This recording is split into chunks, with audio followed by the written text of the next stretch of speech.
Hi all. It has been some time since I've made my last video, but here's another one. This is a game that I played yesterday at the chess club. I was playing white, and my opponent played the Dutch defense, the Leningrad system. That's this system when black plays g6 and bishop g7. I continue developing, and here I develop my knight to h3. I like this move, knight h3. It's also possible, of course, to play knight to f3. But knight h3, I like it because you keep open this diagonal, and later there is a possibility for white to play the knight to f2. But both moves are, of course, playable. d6, d5, preventing e5, c6, castles, and now queen e8. The idea of queen e8 is, on one hand, to support c6, so the knight can be developed without the c6 pawn being taken. And another idea is that the queen on e8 can later be brought to h5 after g5 is played. Queen h5 is sometimes possible. Now knight to f4, and here black plays g5 with the last mentioned idea. Knight to d3, queen h5, and here I played e4, going for some activity in the center. And he played queen to g6, and here I played e5. So advancing this pawn more and more, attacking the f6 knight now, and also with the idea of playing this e pawn to e6 to block the light squared bishop of black. Knight to e4 was played as a very aggressive looking move.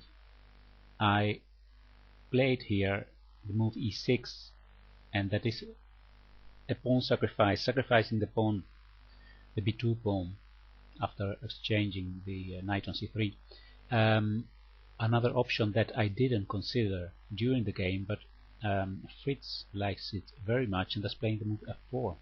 It looks very solid to play f4 here, but during the game I didn't even think about it. I don't know why. Anyway, in the game I played e6, knight takes c3, b takes c3. Now black first takes on d5 and then takes on c3 the pawn. So we see that white is a pawn down now, but on the other hand the development of black is very poor. So that's the compensation that that white has now. I played bishop to b2. I wanted to exchange this beautiful dark bishop. Bishop takes b2, knight takes b2, and now b6. Black wants to develop his bishop to b7 and the knight to a6. I played rook to c1 with the idea of entering with the rook on c7 on the 7th rank. Knight to a6, preventing rook to c7. Here I played knight to d3, bishop b7, and queen a4. The idea of queen a4 is to bring the queen to d7. And here my opponent, I expected actually that he would play queen to e8 here to prevent queen to d7, but instead of that he played the move f4. It's more aggressive, but it gives away the square e4. So actually immediately I played bishop to e4, attacking the queen, and now the queen went to e8. And I didn't want to exchange queens. I thought that with the queens on the board I would have better chances, especially since I am a pawn down. So I don't want to trade the heavy pieces and go into an ending that's worse for me. So that's why I played here queen to d4. Knight to c5 was played. I took on c5, he took the b pawn, and then I went to d3 with my queen, attacking the h7 pawn. And here, instead of moving the natural move queen to h5 that would defend the h7 pawn and start some more activity on this king side, instead of that my opponent played a5 with the idea of playing bishop to a6, attacking both my queen and rook. But this gave me the possibility of regaining the pawn. Bishop takes h7 check.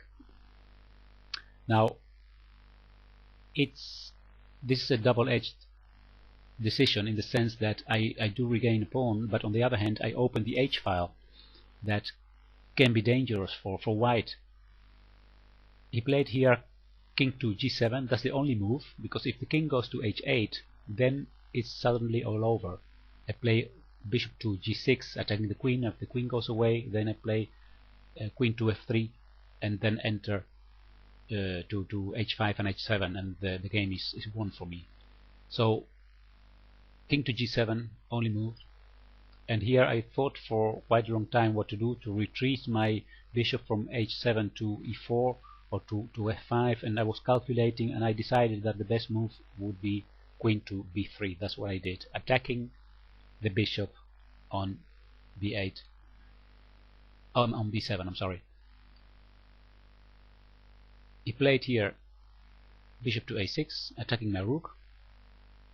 I put my bishop on d3, and bishop takes d3 was played. Of course here he cannot play rook b8 attacking my queen because I have a check. So then after this I play bishop takes a6 and he loses a piece. So bishop takes d3 is correct. Queen takes d3 and now f3. And here we see the plan of black. He's trying to attack my king on this side. So things start getting dangerous for me, and I thought for quite a long time what would be here the best defense. I found rook to c4. This in combination with the move h4 is a good defense. He played queen to h5 and I played h4. So now if he takes g takes h4, I recapture with my rook, and then the h-file is in my hands. He played here rook to f6, and actually here I didn't judge the position correctly. I thought that black's pressure was still present. So what I did is I took on g5, and later I tried to exchange queens. But actually there is no real danger for white here. So I could have simply played a move like rook e1, activating my last piece, and if he moves the rook to h8, then I could go rook e to e4, and everything is very well defended. So actually there is nothing to fear for white here. But during the game, getting closer to the time control, things change in our mind, and we start sometimes misjudging positions. That's what happened to me. After rook f6 I took on g5. He took with the queen, and now I played queen to e4. That's also not a correct move, trying to exchange queens, because the rook ending is actually better for black, but I didn't realize it very well during the game. And now rook to h8 was played, queen to g4, the queens were traded, and here I'm giving check, and something very strange here happened. Dramatic for black actually, because sometimes it happens that we only look at our own possibilities and we forget to consider the possibilities of the opponent. And that's what happened to the black player here. He only thought of his own ideas of going with the rook to h6 and then giving mate on h1, and he realized that to do this, that he must keep both rooks. So that's why he didn't play rook to g6, but he played the blunder king to f8. And this is a move that loses in one move. I played rook to b1, threatening checkmate on b8, and it's all over. He cannot prevent this checkmate. So he resigned here, and the game came to a very sudden end this way. Of course, instead of king to f8, he should have played rook to g6, and after taking on g6, the ending is much better for black, because he has two active pieces. The king and the rook are both active, and my pieces are both very passive, inactive. So this ending is much better for black. So actually I was very lucky in this last moves.